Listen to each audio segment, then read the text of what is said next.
This is St. Mary's Catholic Church in Willey, Iowa. The parish in the rural Carroll County community was established in 1882.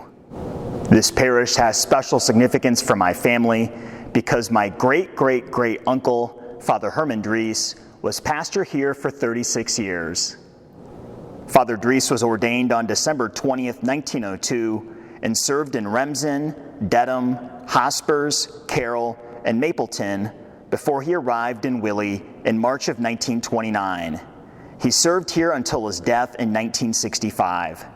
Not knowing he would eventually be a pastor here, Father Dries was present when the cornerstone for the current church was placed in 1910, and again the following year when the church was dedicated. It is truly a beautiful church, one of the gems of the Diocese of Sioux City. As you approach Willey on the road, you can see the tall steeple of St. Mary's poking out of the fields from miles away.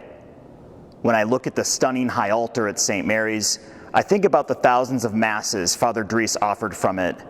Many of the statues placed throughout the church were added by Father Dries throughout his decades here.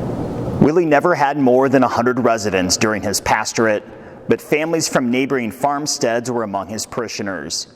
Farm families tended to be large in those days. The parish had a steady membership of more than 100 families. St. Mary's was a powerhouse of vocations to the priesthood and religious life. The small but faithful parish produced 17 priests, including a bishop, and approximately 40 women religious, many during the pastorate of Father Dries. Father Dries died on November 14, 1965, at St. Anthony's Hospital in nearby Carroll. He was 90 years old and just weeks away from his 63rd anniversary of priestly ordination. 3 days later, on November 17th, his funeral mass was held here at St. Mary's.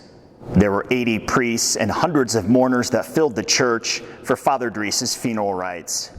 He's buried behind the church at St. Mary's Cemetery.